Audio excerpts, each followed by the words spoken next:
Hello, welcome back to my channel and to another reaction video. This time we'll be continuing the Warhammer 40k series. This is Adeptus Astartes, the Space Marines.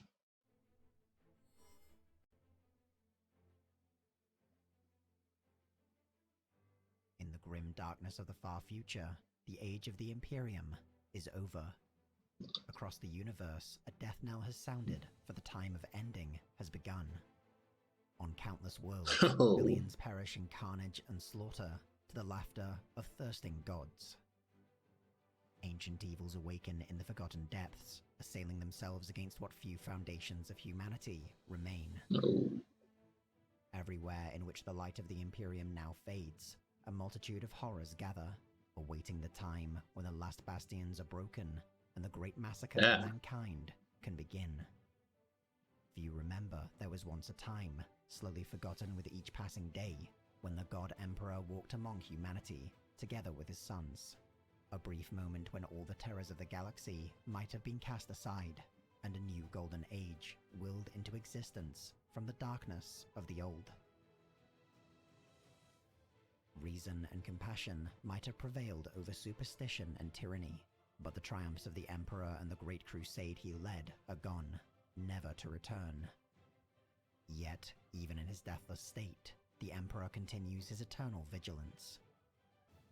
Mighty battle fleets cross the demon-infested miasma of the warp, guided by the psychic manifestation of the Emperor's light. For every step taken on a world claimed by the Imperium, the enemies of mankind face the massed guns of the Imperial Guard, the holy fires of the Ecclesiarchy, or the eldritch machines of Mars. Armies all that fight and die in the Emperor's name. Yet on some battlefields, the most critical to the Imperium's survival, grotesque Xenos empires and traitors in service to the ruinous powers face annihilation by nothing less than the Emperor's will made manifest. They are his angels of death, descending from crackling skies, announced by terrible thunder. They are his finest warriors, molded like clay in the furnace of war. They are of iron will and steely muscle, in great armor clad, with the mightiest guns armed. They are untouched by disease and sickness. They are the bulwark against the terror. They are the defenders of humanity. They are the Adeptus Astartes, the Space Marines, and they shall know no fear. Amongst the myriad of institutions that make war in the Emperor's name, the Astartes are counted among the most elite and battle-hardened. They make use of weapons, tanks, aircraft, and artillery, often more advanced, but not entirely dissimilar to those common within Imperial armies. Instead, their true strength lies in their soldiery. Every Space Marine has been genetically enhanced through the lost arts of genecraft to become something more than human. They are stronger, faster, and more resilient, capable of martial feats that would be impossible otherwise. Together, these warriors are organized into chapters, 1,000 of which are said to currently exist, though the true number is impossible to verify. A chapter of the Adeptus Astartes is an entirely independent and self-sufficient army. Each is a highly mobile, flexible force expected to excel on any kind of battlefield against any kind of enemy. A chapter encompasses a primary fighting element consisting of the Astartes themselves, and an auxiliary element, administrative personnel, logisticians, and the fleet of warships and transports that keep the chapter mobile and operating at peak efficiency. These latter supportive elements might include some Astartes who have been assigned to non-combative roles, but are otherwise overwhelmingly staffed by chapter serfs. These are unmodified humans who for any number of reasons have become indentured servants of the chapter. Every aspect of a chapter's organization, function, and fighting ability is expected to adhere to the Codex Astartes, the foundational work concerning Space Marine doctrine. Okay, interesting. The Codex requires a chapter to be split into 10 companies of 100 Marines. The 2nd through 5th companies are referred to as the Battle Companies and constitute the majority of the chapter's fighting strength. Each is led by a captain with 2 subordinate lieutenants, and includes a chaplain responsible for the company's spiritual welfare. Some awesome character Additionally, designs. Astartes within every battle company will be appointed the title of champion, expected to protect the captain with his life, while another will be named ancient and granted the honor of bearing the company standard. The remainder of the company's marines are divided into 10 squads, 6 forming the main battle line, 2 providing close support, and 2 providing fire support.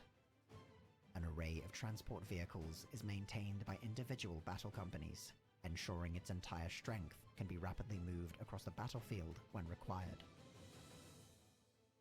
In addition to their battlefield role, the captain of each company is granted a number of titles and duties traditionally associated with the company he leads. These might be purely ceremonial or critical to the continued operation of the chapter. The captain of the second company is the master of the watch. The third company captain is the master of the arsenal. The fourth company captain is the master of the fleet, and the fifth company captain is the master of the marches. Okay. Chapter companies 6 A bit through 9 confusing, are not gonna lie. designated companies of reserve. When a battle company suffers losses in battle, it is from these formations that their replacements will be drawn. Unlike the mixed squad compositions of the battle companies, the 6th and 7th each maintain 10 standard battle line squads. The 8th and 9th consist solely of close support and fire support respectively. Squads from the reserve companies will often be assigned to serve alongside the battle companies, while in larger campaigns an entire reserve company might fight as a whole. Impromptu task forces at various levels of strength that's are a... repeatedly created from component elements of the reserve I like companies, this depending on the requirements and unique design. characteristics of the battlefield. Leadership of the reserve companies is largely identical to that of the battle companies, with each including a captain, lieutenants, chaplain, and ancient. Like their counterparts, these captains are each assigned additional roles and duties. The captains of the 6th through 9th companies are the Master of the Rites, the Chief Victor, the Lord Executioner, and the Master of Relics. Their duties are mainly centered around chapter logistics and the codification of its traditions and customs. The 10th company is unique within the chapter, in that its members have yet to be fully transformed into Astartes. Okay. Known as the Scout Company, the 10th is a formation in which raw aspirants learn the methods of war utilized by the chapter and gain vital experience. It is in many ways one of the final means by which a potential Astartes is trained, under the intense pressure only a real battlefield can provide. Once a scout has proven themselves Makes sense. here, they will undergo the final stages of their transformation and be assigned to one of the other companies. The first company of an Astartes chapter is its most elite military unit.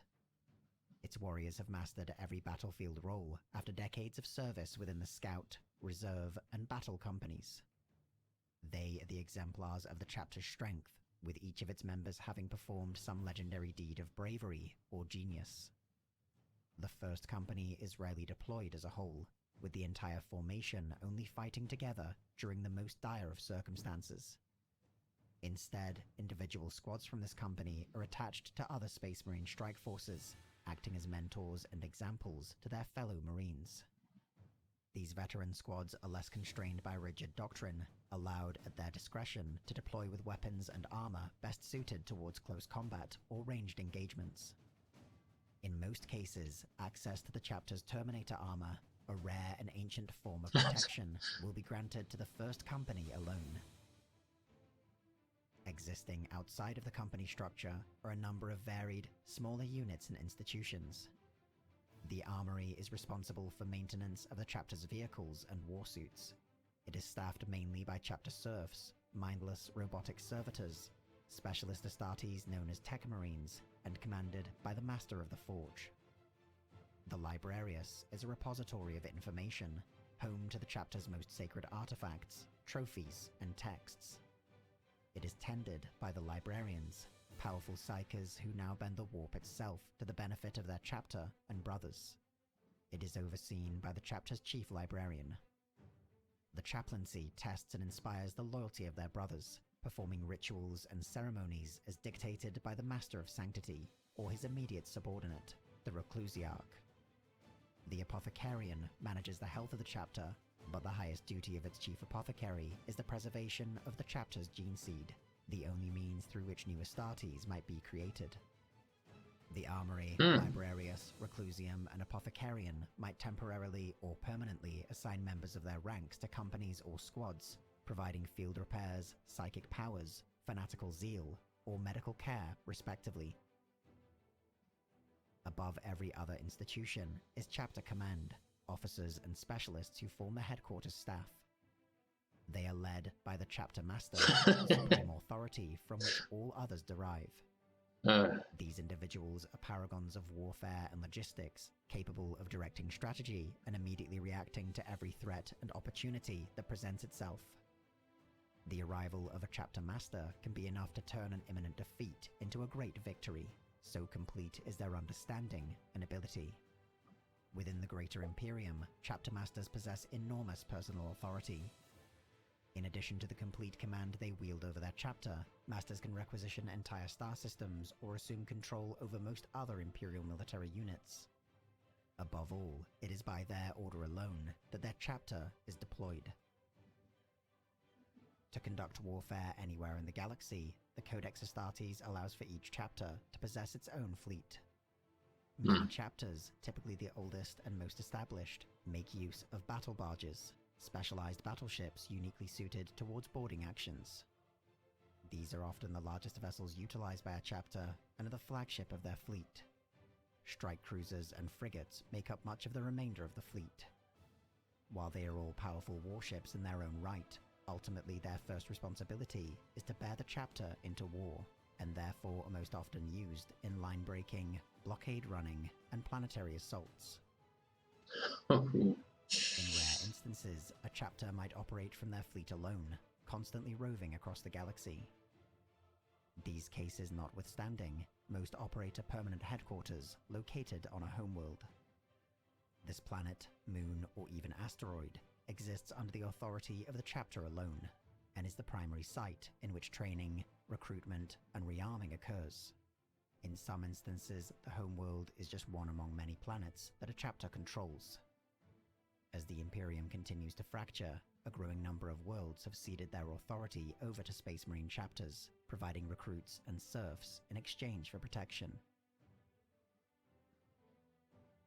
The independent, flexible nature of the Space Marines is anticipated within the Codex Astartes. Small deviations are acceptable within a chapter's practices and organization to accommodate local traditions and culture. It is not uncommon for a chapter's ranks and titles to incorporate or have been replaced by those used on their homeworld. Sometimes these variances extend to the role of chapter master or the autonomy permitted to their captains. Many chapters also excel in a particular aspect of war and outfit their companies to reflect that. Through such nuances, it is possible that two Codex-compliant chapters might appear entirely different from one another in their customs and nomenclature. Some chapters, however, have diverged so thoroughly from the Codex Astartes that their organization and capabilities are now entirely unique. These non-Codex compliant chapters might be the result of an intentional deviation, or have occurred naturally over the millennia without any explicit motive. Often these aberrations are overlooked, although the reputation of the chapter might suffer as a result. I mean, things have evolved, so it makes sense. A chapter that has wildly departed from the structure of the Codex might be labeled heretical and marked for destruction. Therefore, non-Codex compliant chapters have at times attempted to conceal their true nature. The Codex Astartes has attempted to standardize the chapters, but their variances are inherent to their biology. Every Space Marine is created using the gene seed of their respective Primarch, 20 immortal, superhuman generals and statesmen, themselves crafted by the Emperor of Man during the earliest days of the Imperium. I remember that from the Emperor of Mankind video. Of 19 additional organs, a normal human adolescent male is turned into the transhuman Astartes, but the process also imbues them with certain qualities and aspects of their respective Primarch. Their physical appearance might be altered, or they might become predisposed towards specific feelings, thoughts, and methods. Since the creation of the Primarchs, the Imperium has lost the ability to create new gene seed, and must instead cultivate what already exists. Therefore, each chapter must carefully preserve their respective gene seed, often harvesting organs from their fallen brothers. In many cases, chapters are no longer able to replicate all 19 organs and must perform the transformation without them, leading to missing or lessened abilities. Additionally, the gene seed has begun to deteriorate over the millennia, and mutations can occur during the replication process. Individual Astartes and sometimes entire chapters can be afflicted by these mutations, some of which have been known to be so severe that none have survived them. In other instances, mutations might be merely superficial or actually lead to beneficial and desired abnormalities. Okay. The creation of a new Space Marine chapter occurs by the Edict of the High Lords of Terror and is part of a larger grouping known as a founding. There is no defined interval between foundings. Several may occur in a decade and then a millennium before the next. But each is a massive undertaking, requiring the resources of many hundreds of worlds, most notably Mars, which plays an essential role in creating the gene seed samples from which these new chapters will be based. Foundings can be particularly noteworthy or infamous, and often demonstrate the rampant deficiencies within Imperial records. It is common for chapters derived from the gene seed of the same Primarch to feel a sense of kinship for one another. Those created during the first founding by the hand of the Emperor himself are usually considered the first among equals. Others might actively distance themselves from their brother chapters, while others still might have lost all records from which Primarch they were created. Under such circumstances, it is impossible to construct an accurate history of the Space Marines beyond the most foundational of events. The Astartes were originally organized under 20 legions, each many times the size of a modern chapter, and used to pacify Terra as part of the Unification Wars. Among their first duties was the destruction of their immediate predecessors, the Thunder Warriors, who had begun to suffer a catastrophic biological failure. These legions then spearheaded the Great Crusade, slowly bringing the Emperor back into contact with the Primarchs, who had been scattered across the galaxy by the machinations of the ruinous powers. Once united, the Primarchs led their legions in the reconquest of the galaxy, bringing hundreds of thousands of star systems under Imperial control. By the end of the Great Crusade, 2 of the legions had been expunged from Imperial records, along with their respective Primarchs. The circumstances of their erasure have never been disclosed, but might have been a warning of the tragedy to come that would tear the Imperium apart. During the Horus Heresy, a full half of the remaining legions fell into the thrall of chaos, igniting a 9-year war that would devastate the galaxy and result in the internment of the Emperor upon the Golden Throne. While the Imperium narrowly emerged victorious over the traitor legions, the conflict made apparent the inherent danger of placing so many Astartes under the command of a single soul. To prevent another civil war of such scope, Rabute Guilliman, Primarch of the Ultramarines, penned the Codex Astartes. Its most lasting and resented decree was that the legions be divided and reorganized into smaller 1,000 Marine chapters. Eventually, the other surviving Loyalist Primarchs agreed. Their 9 legions, Smart the Dark decision. Angels under Lionel Johnson, the White Scars under Jagatai Khan, the Space Wolves under Lehman Russ, the Imperial Fists under Rogel Dawn, the Salamanders under Vulcan, the Raven Guard under Corvus Corax, the Blood Angels and Iron Hands under the fallen Primarchs Sanguinius and Ferrus Manus respectively, together with Guilliman's own Ultramarines, all were broken down into smaller brotherhoods. One by one, the Primarchs disappeared into legend, but their chapters endured throughout the bloody age of the Imperium. Their number waxed and waned across the millennia. Terrible wars left many on the verge of destruction, and others were annihilated outright. Successive foundings swelled their ranks again, but also brought new mutations and peculiarities. Only now, in an era feared as the time of ending, have the Adeptus Astartes undergone a bold new evolution. In the days following the Horus Heresy, at the direction of Rabute Guilliman, the priesthood of Mars set to work improving on the Emperor's original designs. 10,000 years they toiled, and now with Guilliman revived from his stasis and leading the Imperium as its new regent, the efforts of Mars have finally borne fruit. The Primaris Astartes are a new breed of Space Marine, capable of greater feats than any that came before. The Ultima Founding has deployed dozens of new chapters of such warriors across the galaxy, and every preceding chapter has been reinforced with Primaris Marines. Most critically, methods have been devised so that every Astartes might undergo the transformation to become Primaris themselves. Not all have survived, but the enhanced capabilities of those that do have justified the inherent risk. Their introduction has brought the first substantial revisions to the Codex Astartes itself, transforming the methods by which the Space Marines make war. The Primaris Astartes were forged for use in mankind's darkest hour, an hour that has now finally arrived. But however greatly they differ from the firstborn Astartes that once set forth across the galaxy during the Great Crusade, their purpose remains unchanged. They are pure of heart and strong of body, untainted by doubt and unsullied by self-aggrandizement. They are bright stars on the firmament of battle, angels of death, whose shining wings bring swift annihilation to the enemies of man. So it shall be for 1,000 times, for 1,000 years, unto the very end of eternity, and the extinction of mortal flesh. That's from the Astartes fan-made video. Well, there you have it, folks. Adeptus Astartes, the Space Marine. Yeah, there was some big stuff in here, that's for sure. Recognize the few clips that were from the Astartes fan video.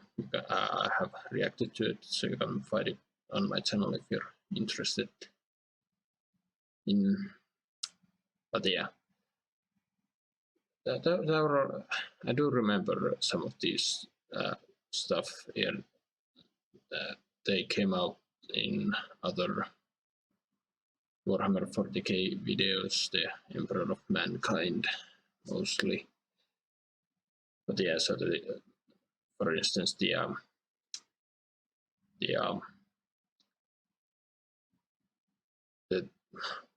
I forgot the gene thing that each faction has their own special genes that they must preserve in order to create new Space Marines, and each of these genes comes from the 20 generals or whatnot that were created by the Emperor himself. But yeah, and at the end they introduced the newest Space Marines who are the best of the best, basically. And yeah, those were the Marines from the fan video as well. They have this unique blue armor. But yeah, there were some awesome looking character designs there between different Space Marine factions. You have your Blood Eagles and whatnot there, and now you have this. And each of them have their own doctrine which they follow, that originally was the there used to be only one, but then with the Horus Heresy, they split into many factions throughout the galaxy, and more or less started to evolve they're all independent and they start to evolve into their own thing. Some are more distinct than others. Some might resemble.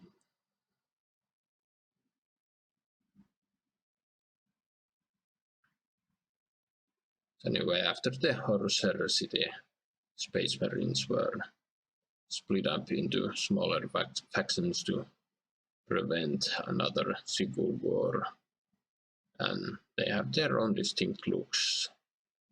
And while there is the original doctrine, each section, but then they were all split across the galaxy, separated for who knows how long, and some of these sections